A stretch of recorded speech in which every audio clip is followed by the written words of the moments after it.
Sitting here with Darren Carrington, played in the NFL for 8 years, 4 of which you played for the Chargers right here at this stadium. Right here. 5th round draft pick, played in 2 different Super Bowls, one with the Broncos, one with the Chargers here. First of all, I guess, let's get started right away. What was the highlight of your football career for you?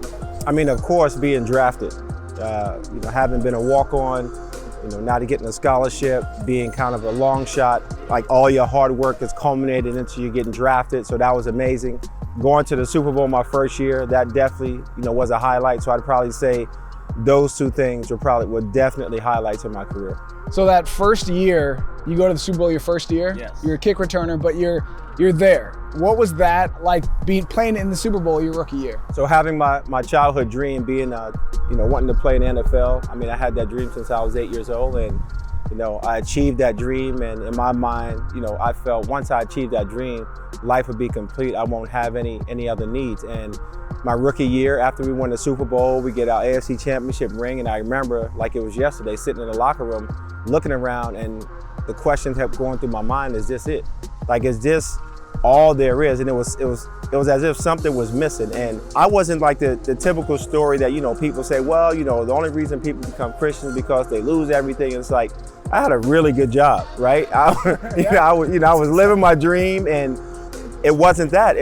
I felt, man, there was something missing. And it wasn't until I came to San Diego that I met a guy named Gilbert, who he really took me under his wing. And it was just through a relationship with him, I finally understood what it was that was missing in my life. And it was not a church goer, because I went to church. It was a pure relationship with Jesus Christ. What would you say to people who think that when I get there, when I get success, when I have arrived, they don't be happy? What would you say to that? Achieving these things of the world, it's all temporal. Like, it only gonna last for a little while. Like, I played 8 years. I thought I was gonna play forever. And when I understood who I was in Christ, and I knew that it was never going to change, no matter how successful I was according to the world, or if I just had a quote unquote common job, I was God's masterpiece. That validated it for me.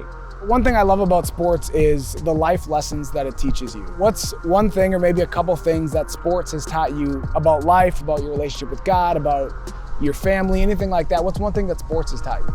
Hard work pays off. Teaching me how to persevere through tough situations. Teamwork, knowing your role and being good at your role. And the most important is, make sure that you find your identity in something that's never ever gonna change, no matter what happens. If you go to any locker room, in the NFL, in the NBA, in the MLB, whatever, any sport, no one's name is drilled in over their locker. Everybody's name slides in and out.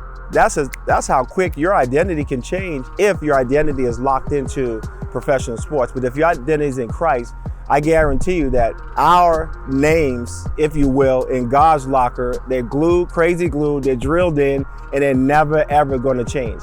And He's always gonna see you as His masterpiece, and there's nothing that you can do to change that.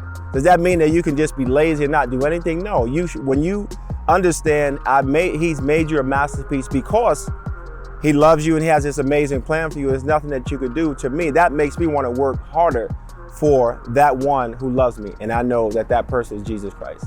All right, man, I appreciate it. Thank you very much for doing this interview. Brother.